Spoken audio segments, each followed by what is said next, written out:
نحمده ونصلي ونسلم على رسوله الكريم اما بعد بسم اللہ الرحمن الرحیم۔ السلام علیکم پیارے ناظرین،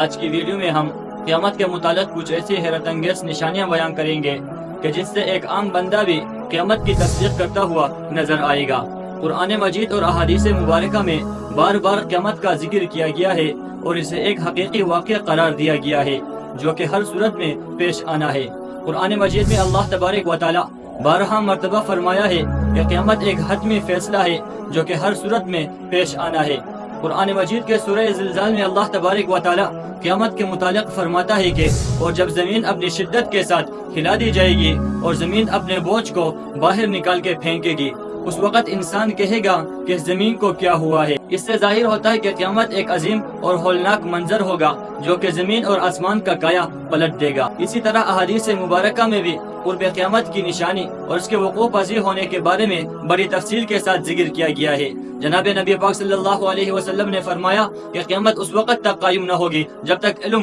اٹھا نہ لیا جائے اور جب تک وقت قریب نہ ہو جائے اور زلزلے زیادہ نہ ہو جائے اور تمہارے نزدیک مال کی کثرت زیادہ نہ ہو جائے۔ ناظرین، اسی طرح دیگر مذہبی کتب میں بھی قیامت کے متعلق مختلف علامات کا ذکر ہے۔ ان میں سے سب سے پہلی جو علامت ہے وہ ہے جناب محمد الرسول اللہ صلی اللہ علیہ وسلم کی تشریف آوری اور آپ صلی اللہ علیہ وسلم کی وفات ہے۔ پچھلی آسمانی کتابوں میں آپ صلی اللہ علیہ وسلم کا لقب نبی الساعہ لکھا ہے جس کا معنی ہے قیامت کا نبی، یعنی نبی پاک صلی اللہ علیہ وسلم وہ آخری نبی ہوں گے کہ جن کی امت پر قیامت قائم ہوگی۔ حضور پاک صلی اللہ علیہ وسلم نے فرمایا کہ قیامت قائم ہونے سے پہلے اولاد نافرمان ہوں گے، بیٹیاں تک ماں کی نافرمانی کرنے لگیں گے، دوست کو اپنا اور باپ کو پرایا سمجھا جانے لگے گا، علم اٹھ جائے گا، جہالت عام ہو جائے گی اور دین کا علم لوگ دنیا کمانے کے لیے حاصل کریں گے، نااہل لوگ امیر اور حاکم بن جائیں گے، ہر قسم کے معاملات، عہدے اور مناصب نااہل لوگوں کے سپرد ہو جائیں گے، جو جس کام کا لائق نہ ہو وہ کام اس کے سپرد ہو جائیں گے، لوگ برے اور ظالم لوگوں کی تعظیم اسی وجہ سے کریں گے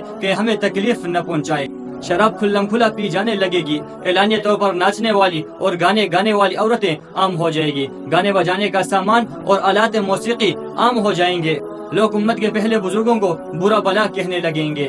جھوٹ عام پھیل جائے گا اور جھوٹ بولنا کمال سمجھا جانے لگے گا، لوگ امانت کے طور پر رگوائی جانے والی چیزوں کو اپنی ذاتی ملکیت سمجھنے لگیں گے، ملک کے حاکم اور امیر ملک کے دولت کو اپنی ذاتی دولت سمجھنے لگیں گے، نیک لوگوں کے بجائے بدکار قسم کے لوگ اپنے علاقے اور قبیلے کے سردار بن جائیں گے۔ ناظرین، اگر آج کل دیکھا جائے تو یہ سب علامتیں پوری طرح موجود ہیں۔ ناظرین، حضور پاک صلی اللہ علیہ وسلم نے قیامت کی نشانی بتاتے ہوئے فرمایا کہ قیامت کے قریب زمانے میں ظلم و ستم عام ہو جائے گا، ایمان سمٹ کر مدینہ منورہ کی طرف چلا جائے گا، جیسے سام سکڑ کر اپنے بل کی طرف چلا جاتا ہے، ویسے حالات پیدا ہو جائیں گے کہ ایمان پر قائم رہنے والوں کی حالت ایسی ہوگی جیسے انگار کو ہاتھ میں پکڑنے والوں کی ہوتی ہے، ماں کی نافرمانی اور بیوی کی فرمان برداری شروع ہو جائے گی، عورتیں زیادہ اور مرد کم ہو جائیں گے، یہاں تک کہ ایک مرد 50 عورتوں کا نگران ہوگا، بدکاری اور زناکاری عام ہو جائے گی، حتیٰ کہ حضور پاک صلی اللہ علیہ وسلم نے فرمایا کہ قیامت کے قریب زمانے میں لوگ اپنی بیویوں کے ساتھ زنا کریں گے۔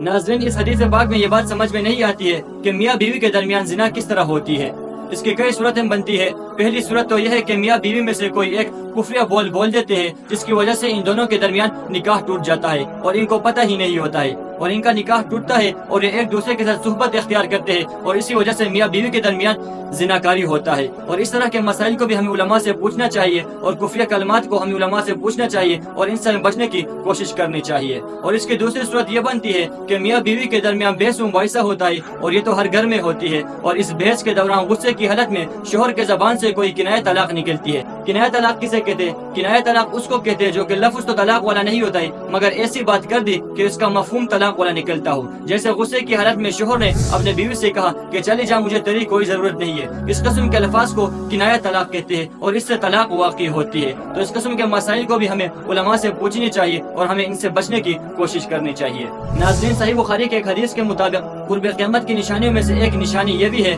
کہ اقتدار غلط لوگوں کے ہاتھوں میں دیا جائے گا۔ اس حدیث کے مطابق علماء نے لکھا ہے کہ دنیا بھر کے ممالک کے حکمرانوں کی طرف اگر دیکھا جائے تو یہ نشانی بھی پوری ہو چکی ہے۔ صحیح بخاری میں ایک اور حدیث بیان ہوئی ہے کہ قرب قیامت کے متعلق کہ قیامت کے قریب زمانے میں لوگ